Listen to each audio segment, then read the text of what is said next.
barang siapa percaya kepadanya tidak binasa, melainkan beroleh hidup yang kekal. Yang kekal itu hanya satu di dunia ini, Tuhan. Selain Tuhan tidak ada yang kekal. Berarti ketika engkau percaya, engkau beroleh hidup yang kekal. Ketika engkau beriman, di dalam dirimu sudah ada benih ilahi. Setiap orang percaya diangkatnya menjadi anak-anaknya. Hak sebagai anak-anak berarti potensi ilahi ada di dalam dirimu. Karena itu, kalau saudara pagi ini sungguh-sungguh percaya dalam nama Yesus, katakan bersama, saya punya potensi ilahi. Katakan bersama, saya punya potensi ilahi. Katakan lagi. Sekali lagi. Sekali lagi.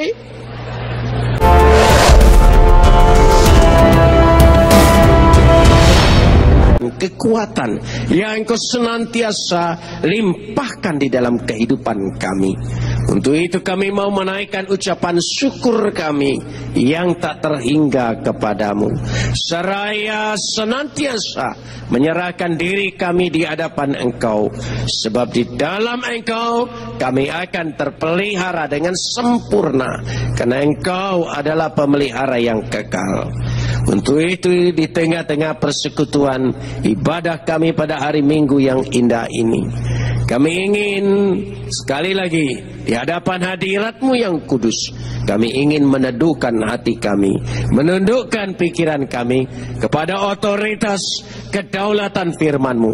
Karena firman-Mu itulah yang mengandung segenap kebenaran dan janji-Mu yang akan Kau laksanakan supaya kami dapat menikmatinya, memilikinya dan merasakannya. Lawatan, kasih dan kuasa-Mu terjadi di tengah-tengah ibadah kami ini. Terima kasih Bapa, dalam nama Yesus kami berdoa. Amin.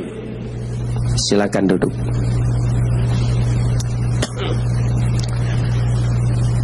Shalom. Pagi hari ini kita akan bersama-sama membaca firman Tuhan yang terambil dari kitab 2 Raja-Raja pasal yang ke-6 ayat 1 sampai ayat 7. 2 Raja-Raja pasal 6 ayat 1 sampai ayat 7. Kita akan membacanya saling sahut bersahutan.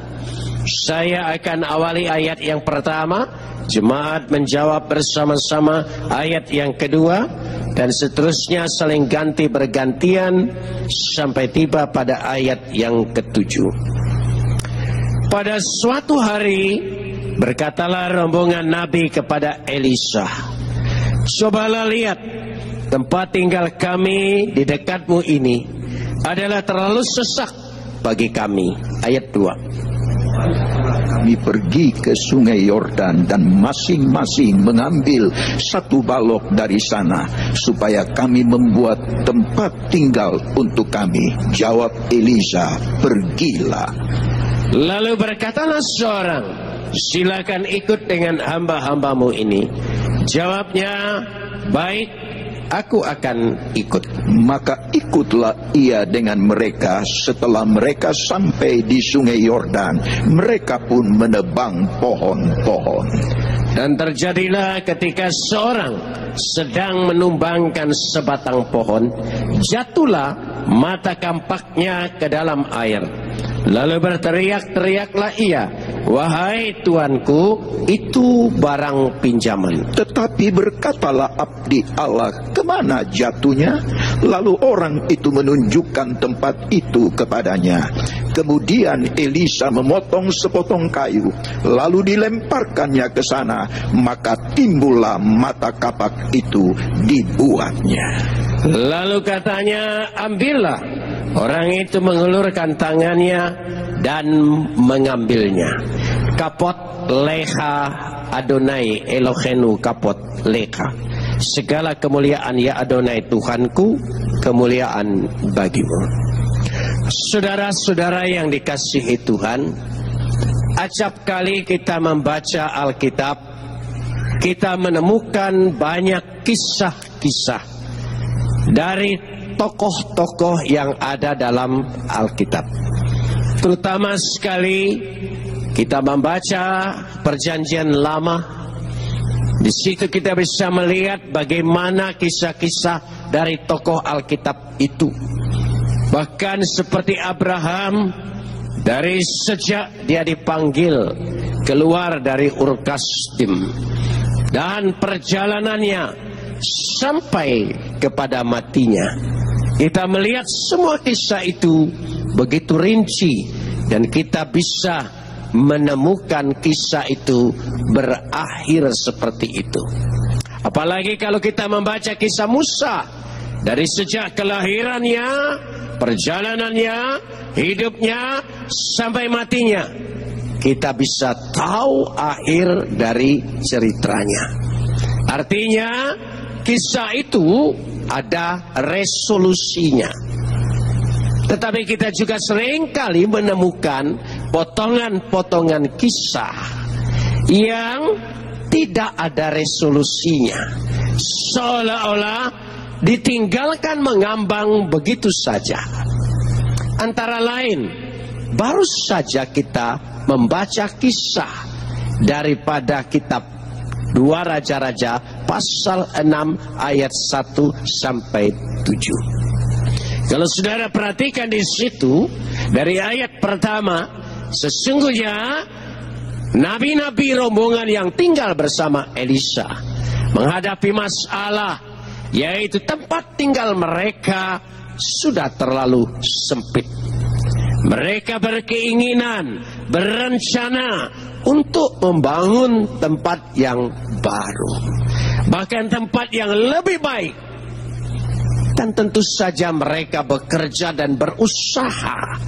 Mereka menebang pohon dan membuka lahan, dan lahan itu bakal buat menjadi tempat kediaman mereka. Pohon-pohon itu pun dan akan dipakai bahan untuk membangun tempat tinggal mereka. Ketika mereka menumbangkan pohon itu, yang dipakai untuk menumbangkan tidak ada lain, alat yang pada waktu itu yang sangat diandalkan adalah kampak. Dan kampak itu ada matanya yang sangat tajam sekali, dan itu sangat potensi sekali untuk menumbangkan pohon itu. Pada waktu mereka bekerja menumbangkan pohon itu, lalu mata kampak itu jatuh. Pada waktu jatuh, lalu apa yang terjadi? Dengan sedemikian rupa Elisa melakukan mukjizat, yaitu mata kampak itu ditemukan kembali, bahkan mengapung. Sampai di situ. Begitu saudara baca pasal 7, sudah babak yang lain, menyisakan pertanyaan, apakah mereka jadi membangun rumah itu atau tidak, berhasil atau tidak. Kenapa demikian? Kita disisakan sebuah cerita untuk kita pikirkan. Mengapa kita harus pikirkan? Karena ini sesungguhnya ada sesuatu inti, ada sesuatu pesan yang begitu kuat untuk menyelesaikan berhasil atau tidak. Terserah kita yang berpikir sekarang ini mencari rahasianya. Karenanya sama halnya, kalau saudara menonton film-film barat, rata-rata mereka selalu meninggalkan pertanyaan, tidak pernah tuntas.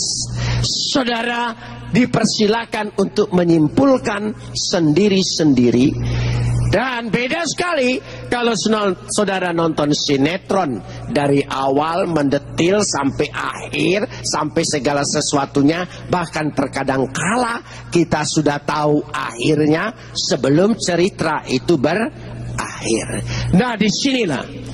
Nah, karena itu mari kita ingin lihat bersama-sama ayat yang pertama. Ketika mereka mendapati keadaannya bahwa rumah tempat tinggal mereka sangat sesak, sangat tidak layak lagi. Lalu mereka merancang untuk membuat tempat yang lebih baik lebih baru, lebih indah, lebih besar, supaya bisa memenuhi kebutuhan mereka. Pada ayat yang kedua dikatakan di situ dengan jelas. Kita baca dulu. Baiklah, kita pergi ke sungai Yordan dan masing-masing mengambil satu balok dari sana, supaya kami, tolong sambung, membuat tempat tinggal untuk kami. Supaya kami membuat tempat tinggal untuk kami.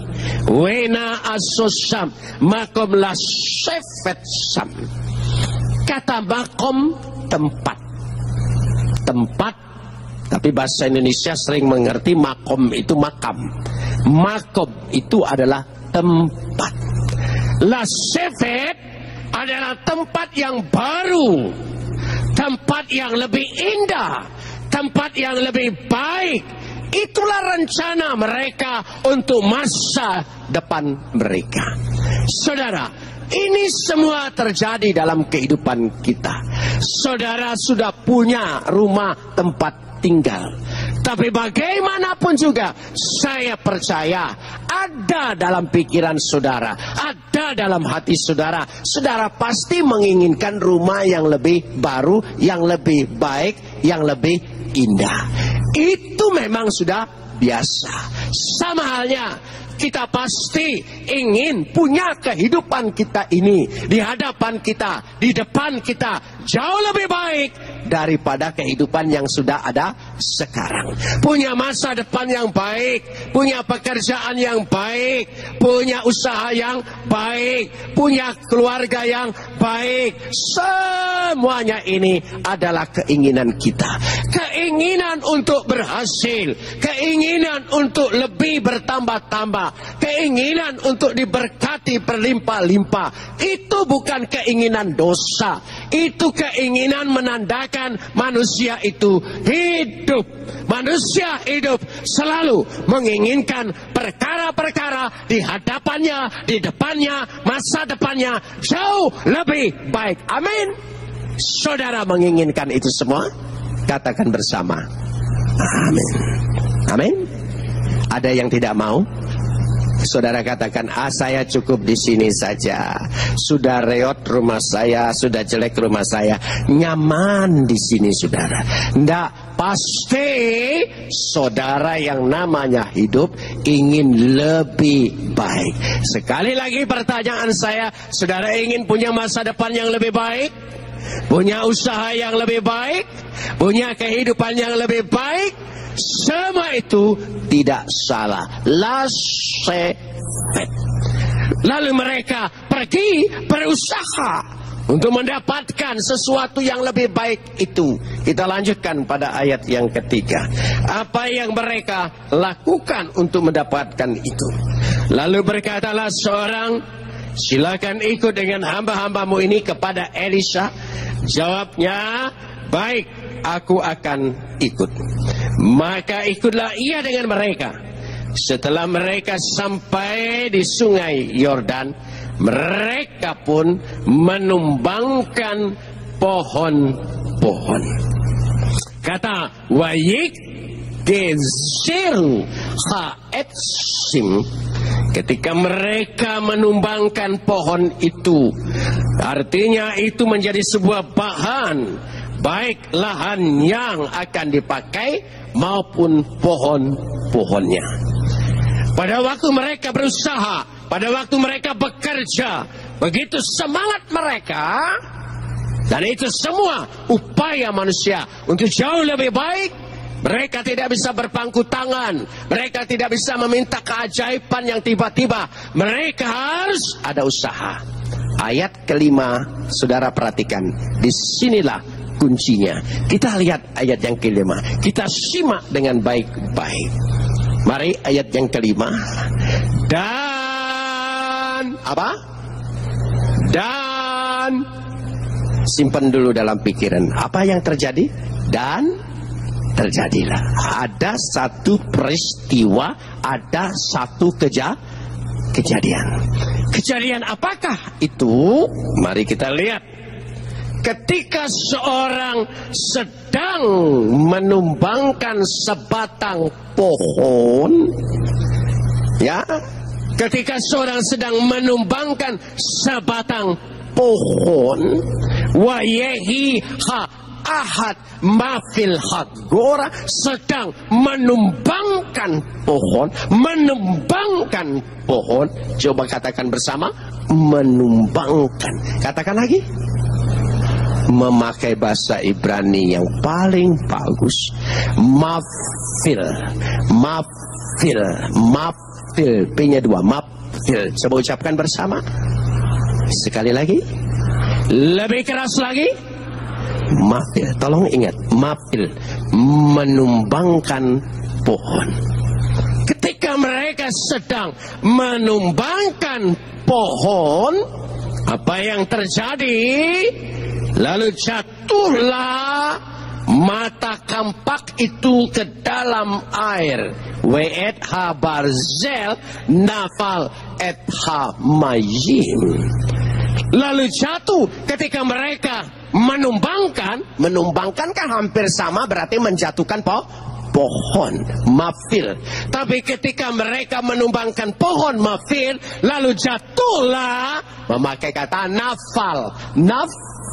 Coba ucapkan, nafal, menjatuhkan. Lalu jatuhlah ketika mereka menumbangkan, jatuhlah mata kampak itu, namanya barzel. Coba ucapkan. Mafil, menumbangkan. Coba katakan bersama. Jatuh, nafal. Mata kampak, barzel. Saudara, ini penting sekali. Mata kampak itu adalah alat yang paling penting untuk menjatuhkan, menumbangkan pohon, mafil. Tapi mata kampak yang disebut barzel dari besi ini, yang sangat tajam ini, jatuh, nafal. Nah, bahasa Ibrani bagus sekali, saudara. Ketiga kata ini sangat berhubungan sekali. Mafil, nafal, barzel, jatuh. Maka lembaga Alkitab menerjemahkan kalimat yang pertama dengan kata maka terjadilah. Jadi ada peristiwa, ada tragedi, ada kejadian, ada risiko ketika engkau ingin menumbangkan pohon itu, maka ada risiko mata kampak yang kau andalkan itu bisa jatuh, bisa hilang sebagai satu risiko dari sebuah usaha dan pekerjaan. Kalau saudara ingin maju, ingin berhasil, ingin punya masa depan yang baik, saudara jangan takut menghadapi resiko dari segala sesuatu itu. Katakan amin. Mulai sekarang jangan takut menghadapi resiko. Amin. Jangan takut menghadapi resiko. Apapun pekerjaanmu selalu ada resikonya. Kalau usahamu ingin lebih besar, masa depanmu ingin lebih baik, kalau saudara ingin lebih berhasil, resikonya pasti besar. Kalau saudara tidak mau punya resiko yang besar, jadi kuli saja seumur hidup, pasti tidak besar. Saudara jangan takut resiko. Saudara ingin punya masa depan yang baik? Mulai sekarang katakan, saya tidak takut resiko. Katakan lagi bersama. Nah, semua pekerjaan ada resikonya. Jangan takut. Nah, saudara, barzel ini alat yang paling potensi. Para rabi ahli perjanjian lama menerjemahkan pembahasan ini. Barzel ini adalah potensi ilahi. Potensi ilahi. Coba katakan bersama. 1, 2, 3. Lebih keras lagi. Bagi setiap orang percaya, di dalam dirinya sudah ada potensi ilahi. Barzel sanggup menumbangkan hambatan, halangan, rintangan, tantangan yang menghalangi untuk engkau mencapai masa depan yang lebih baik, usaha yang lebih baik, segala sesuatu lebih berhasil. Saudara jangan takut, di dalam diri orang percaya sudah ada potensi ilahi. Kenapa demikian? Barang siapa percaya kepadanya tidak binasa, melainkan beroleh hidup yang kekal. Yang kekal itu hanya satu di dunia ini, Tuhan. Selain Tuhan tidak ada yang kekal. Berarti ketika engkau percaya, engkau beroleh hidup yang kekal. Ketika engkau beriman, di dalam dirimu sudah ada benih ilahi. Setiap orang percaya diangkatnya menjadi anak-anaknya. Hak sebagai anak-anak berarti potensi ilahi ada di dalam dirimu. Karena itu, kalau saudara pagi ini sungguh-sungguh percaya dalam nama Yesus, katakan bersama, saya punya potensi ilahi. Katakan bersama, saya punya potensi ilahi. Katakan lagi. Sekali lagi. Sekali lagi. Coba imani. Jangan takut. Jika sekarang engkau sedang menghadapi tantangan dan rintangan, engkau mengimani sebagai orang percaya dalam dirimu ada apa? Potensi ilahi. Engkau bisa menumbangkannya. Maaf, apapun bang yang menghambat kita, imani. Coba katakan bersama dengan iman dalam nama Yesus, saya punya potensi ilahi. 1, 2, 3. Saudara pulang, jangan takut. Hadapin dunia ini, saudara ingin berhasil. Ketika engkau mengatakan saya punya potensi ilahi, perkataanmu itu menstimulasi otakmu. Pada waktu engkau menstimulasi otakmu, dari otakmu menggerakkan imanmu. Dan imanmu itu akan muncul sesuatu kekuatan yang besar, sehingga saudara tidak takut lagi, karena dalam dirimu ada potensi ilahi. Nah, kenapa sekarang kalau kita percaya kita tidak binasa, melainkan beroleh hidup yang kekal? Kalau kita percaya kita disebut sebagai anak-anak Tuhan, kalau kita percaya Immanuel, Tuhan menyertai kita, begitu banyak ayat untuk menunjukkan bahwa engkau sangat berharga di mata Tuhan, engkau punya potensi ilahi. Tetapi seringkali jangan-jangan potensi ilahi itu sudah nafal, jatuh, dan hilang. Sudah tidak punya kekuatan lagi, sudah tidak ada lagi di dalam diri kita, sehingga membuat kita tidak berdaya. Ayat ini mengingatkan kita bagaimana kita memulihkan kembali, bagaimana pagi hari ini ada mukjizat supaya potensi ilahi itu kembali ke dalam dirimu. Maka kita baca ayat selanjutnya. Saudara, masih pada ayat yang kelima, dikatakan di situ, ketika mata kampak itu jatuh ke dalam air, lalu berteriak-teriaklah ia, wahai tuanku, itu barang pinjaman. Wehus Saul, itu barang pinjaman, itu datang dari Tuhan. Potensi ilahi itu barang pinjaman yang Tuhan berikan kepada kita. Kalau begitu, saudara mengerti kata Wehus Saul, barang pinjaman, sederhana sekali memikirkan dan menafsirkannya. Siapa yang di tempat ini tidak pernah minjem barang orang? Entah saudara, entah tetangga, entah teman. Saudara pernah minjem barang orang lain? Pada waktu minjem, apa perasaan saudara? Ketika memakai dan menggunakannya, punya rasa tanggung jawab yang paling tinggi. Paling tidak enak memakai barang pinjaman, karena tertekan, yaitu harus hati-hati dan bertanggung jawab. Menggunakan sebaik-baiknya. Itu arti barang pinjaman. Nggak mungkin mentang-mentang pinjaman, masa bodoh lah ini kan barang orang lain. Oh tidak, saudara yang punya harga diri kalau dipinjamin orang paling berat.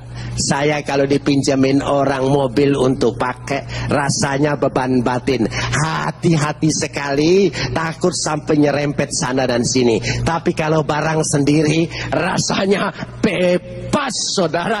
Tidak ada rasa ketakutan. Itulah artinya kita harus menggunakan potensi ilahi itu sebagai barang pinjaman. Artinya kita harus punya rasa tanggung jawab yang tinggi. Gunakan sebaik-baiknya, gunakan sepenuh-penuhnya, karena ini adalah pinjaman daripada Tuhan sebagai potensi ilahi. Tapi sayangnya sekarang hilang. Bagaimana kalau hilang? Apa yang bisa kita lakukan? Mari kita baca ayat yang ke-6. Pada ayat yang ke-6 dikatakan di sini, tetapi berkatalah, tolong sambung. Tetapi berkatalah. Sekali lagi. Coba perhatikan. Saya ingin mengajak saudara baca Alkitab itu jangan cepat-cepat. Firman Tuhan itu bermakna, penuh dengan kekuatan dan arti yang memberikan kekuatan kepada kita. Coba kita ulangin ayat yang ke-6. Tetapi berkatalah apa? Berkatalah. Berkatalah. Saudara baca ayat 6 ya. Saudara coba lihat dari ayat 1. Selama ini Elisa dipanggil abdi Allah tidak? Abdi Tuhan tidak? Ada enggak kata-kata itu dari ayat 1 sampai ayat 5? Tidak ada. Kenapa mendadak tiba-tiba? Wayomer isha Elohim. Wayomer, berkatalah. Is itu manusia. Ha kata sambung Elohim. Berkatalah manusia Tuhan, manusia ilahi itu. Jadi orang yang punya potensi ilahi, orang yang percaya kepada dia adalah manusia ilahi. Mulai sekarang kita katakan lagi kata kunci yang kedua, saya manusia ilahi. Lebih tegas lagi. Saudara tidak yakin saudara manusia ilahi? Saudara pasti masuk surga? Saudara pasti diselamatkan? Barang siapa percaya tidak binasa melainkan beroleh hidup yang kekal. Saudara menjadi anak-anak Tuhan. Saudara percaya sebagai anak-anak Tuhan? Dan saudara berharga sebagai biji mata Tuhan. Amin. Jadi dalam diri kita ini sebagai apa? Manusia ilahi. Katakan bersama. Sekali lagi. Lebih keras lagi. Lagi. Ada rasa lain tidak? Coba, saudara sebagai apa? Oh, tadi dia pujian tadi bagus sekali. Harus bertahan, harus menang, harus maju. Karena aku apa? Manusia ilahi. Minimal begini. Ketika datang godaan kepada kita, si iblis menggoda, lalu kita katakan, saya manusia ilahi, saya manusia ilahi, saya manusia ilahi. Artinya manusia ilahi tidak tunduk pada bujukan iblis, tidak tunduk kepada rayuannya. Dia akan menjaga harga dirinya karena dia adalah manusia ilahi. Iblis akan gentar kalau engkau berani setiap saat berkata, menstimulasi otakmu, menguatkan iman percayamu, saya manusia ilahi. Ketika engkau lemah, ketika engkau kecewa, ketika engkau menghadapi persoalan seolah-olah tidak ada daya, saudara berkata, saya memiliki potensi ilahi, saya manusia ilahi. Coba, kira-kira yang menggoda bagaimana? Kalau iblis mau menggoda, belum apa-apa saudara sudah punya proud, sudah ada harga diri, kebanggaan. Saya manusia ilahi. Iblisnya ragu-ragu menggoda. Tapi kalau belum apa-apa, saya manusia biasa, penuh dengan segala kelemahan dan kekurangan. Saya memang dikuasai oleh nafsu. Saya ini manusia lemah. Saya ini daging. Saya iblis senang. Hore, ini makanan empuk. Itu sebabnya ketika jatuh, saudara langsung mengikuti perkataan iblis. Aku kan manusia lemah, sudah biasa digoda. Rahasia ini, sejak sekarang kalau ada godaan, saya percaya engkau akan dapat bertahan. Kalau engkau mempercayai dirimu dengan harga dirimu. Sebagai apa? Coba katakan apa? Ayo, kira-kira yang mau menggoda gimana? Manusia ilahi. Manusia ilahi itu yang bagaimana? Tentu saudara akan lihat, manusia ilahi tidak sama dengan cara-cara manusia biasa, apalagi iblis. Jadi ada dua kata kunci. Nanti kita lanjutkan sekarang ini. Lalu apa? Manusia ilahi. Katakan lagi bersama. Saudara pulang nanti, saudara rasakan kekuatan imanmu.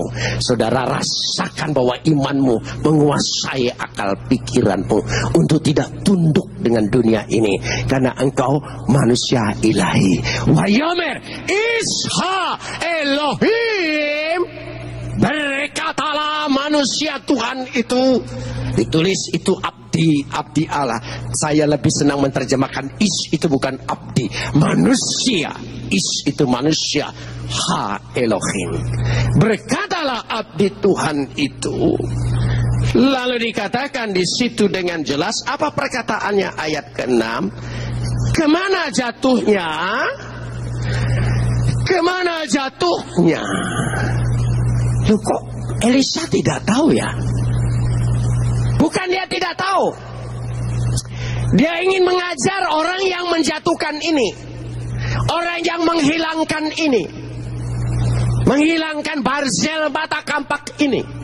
Dia bertanya, Ana nafal, di mana jatuhnya? Kenapa perlu tahu di mana jatuhnya? Saudara, karena perlu. Kalau kita tahu kelemahan kita, kelalaian kita, kekurangan kita, kegagalan kita, kejatuhan kita, kebangkrutan kita, kita terperdaya karena tipu daya orang. Kalau kita tahu di mana jatuhnya kita itu, saya percaya itu akan menjadi pelajaran yang sangat luar biasa di dalam pengalaman hidupmu. Engkau tidak akan tertipu kedua kalinya. Engkau tidak akan jatuh untuk kedua kalinya kalau kita sungguh-sungguh belajar dari kegagalan kita. Kenapa aku gagal? Kenapa aku sampai jatuh? Kenapa sampai aku tertipu? Saya percaya kalau itu betul-betul engkau pelajari dan tahu. Tapi sayangnya pendidikan di Indonesia ini suka keliru dari awalnya. Saya kasih contoh begini. Kalau anak sekolah sedang ulangan, lalu dikasih 10 soal oleh gurunya, 5 benar, 5 salah, nilainya tidak cukup. Maka anak itu harus ada ulangan kembali atau disebut remedial, dan dibuat soal baru. Soal baru dia belajar lagi. Soal yang lama pada waktu salah yang 5 tidak dipelajari lagi. Maka soal baru dia buat lagi, salah lagi. Salah lagi, buat lagi, salah lagi. Kebetulan saya melihat cara pendidikan orang di Amerika dari sejak kecil, karena cucu saya sekarang tinggal di sana. Kalau 10 soal diberikan kepadanya, maka 5 yang salah, gurunya tidak memberikan soal baru. Dia disuruh mencari kenapa yang 5 ini sampai salah. Setelah mereka dapat menemukan salahnya di sini dari 5 soal yang salah ini, maka nilainya naik, saudara. Di Indonesia tidak pernah belajar dengan kesalahan yang lama, bikin kesalahan yang baru, bikin lagi persoalan yang baru. Di negara kita pun seperti itu, ulang-ulang ganti-ganti pemerintahan, tetap saja melakukan kesalahan-kesalahan yang sama. Kita hari ini belajar dari abdi Tuhan, anak Napal, di mana jatuhnya, di mana lemahnya, di mana gagalnya. Biarlah ini menjadi renungan kita. Renungkan, aku tidak mau jatuh lagi, gagal lagi, karena aku belajar. Kenapa pada waktu itu? Apa aku lalai? Apa aku terlalu percaya orang? Apa aku kurang bergairah? Apa aku malas? Apa aku kurang teliti? Pelajari itu semua. Setelah pelajari, saudara perbaiki dari semua kesalahan-kesalahan itu, saudara akan menemukan kebangkitan yang baru. Kita lanjutkan ayat yang ke-6. Pada ayat yang ke-6, kemana jatuhnya? Lalu orang itu menunjukkan tempat itu kepadanya. Kemudian, tolong sambung. Kemudian Elisa memotong sepotong kayu. Sekali lagi, apa? Kemudian Elisa memotong sepotong kayu. Wa yitsha et wa yasli sama. Dia memotong sepotong kayu. Saudara, mata kampak itu yang selalu dari kayu. Pada waktu yang jatuh, berarti mata kayunya rusak. Maka Elisa bukan sekedar membuat kayu buat mata kampak yang baru ini tadi. Dia membuat kayu yang baru. Kata inilah menurut ahli perjanjian baru yang sanggup menemukan mata kampak itu kembali. Kayu itu adalah lambang salib Yesus. Karena Yesus digantung di atas kayu salib. Lewat pribadi Yesus, lewat pengorbanan Yesus, saya percaya engkau diperbaharui, engkau akan menemukan kembali potensi ilahi yang pernah hilang, yang pernah tidak ada dalam dirimu. Saya percaya mukjizat itu terjadi di tengah-tengah perjamuan kudus. Engkau terima nanti tubuh dan darah Yesus, hasil daripada bukit Kalvari yang tergantung di atas kayu salib. Ketika engkau makan dan minum, engkau percayai, aku makan tubuh Kristus, minum darah Yesus. Saya percaya potensi ilahi itu telah kembali di dalam diriku. Katakan amin. Saudara mengimani mukjizat itu terjadi. Kalau saudara tidak percaya, jangan ambil perjamuan kudus. Tapi kalau saudara mengimani tubuh dan darah Yesus ini yang hasil dari kayu salib, sepotong kayu yang baru, yang sanggup mengadakan mukjizat, yang dilemparkan oleh Elisa sebagai Isha Elohim, sebagai manusia ilahi itu. Saudara perhatikan, ada mukjizat terjadi. Ada mukjizat terjadi. Apa mukjizatnya terjadi? Kita lanjutkan pada ayat yang ke-6 ini. Kita lihat ketika dilemparkan di sana. Ya, ketika dilemparkan ke sana, tolong sambung. Maka sekali lagi, timbullah mata kampak itu dibuatnya wayat shep habarzel. Maka apa? Timbul apa? Lebih keras. Mata kampak itu dari apa? Dari besi. Saudara mengerti berat jenis air dengan berat jenis besi? Mungkin tidak. Tidak mungkin timbul.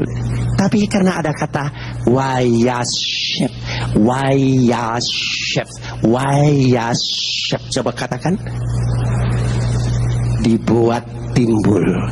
Kalau dibuat timbul berarti ada kekuatan yang membuatnya besi itu muncul dan timbul.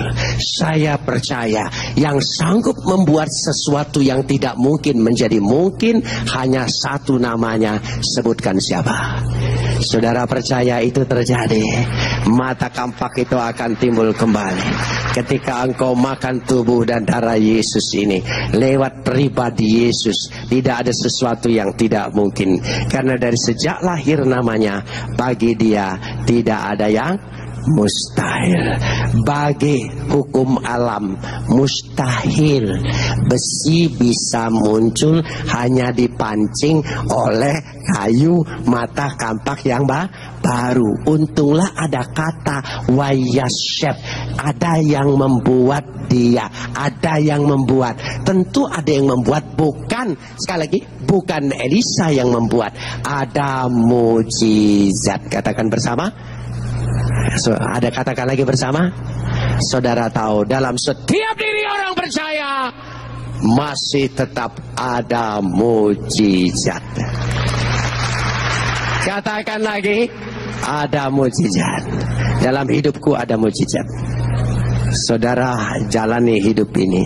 Ketika engkau tidak berdaya, ketika engkau sudah angkat tangan, bagi kita masih ada satu cadangan emas yang luar biasa. Satu kata apa?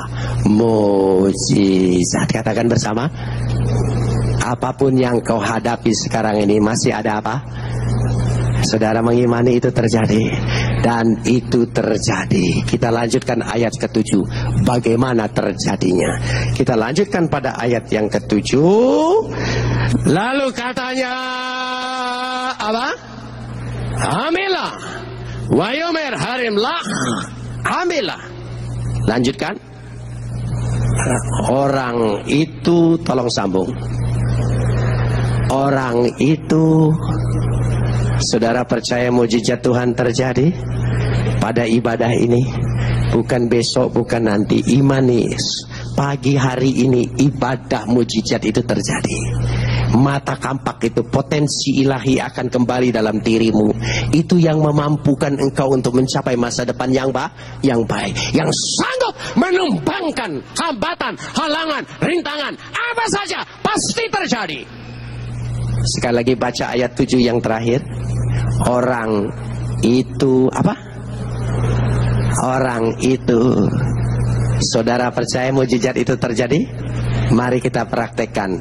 Kita semua mengulurkan tangan kita. Coba untuk menerima mujizat mata kampak Barzel itu. Coba ulurkan tanganmu yang mengimani. Dan ketika dia muncul Barzel, potensi ilahi itu, coba ketika engkau muncul dan engkau memegangnya, mengambilnya, bagaimana cara mengambilnya? Ada yang begini mengambil, lepas lagi nanti. Bagaimana mengambilnya? Imani, katakan dalam nama Yesus saya pulang, potensi ilahi sudah kembali dalam hidupku. Amin. Mari kita berdoa.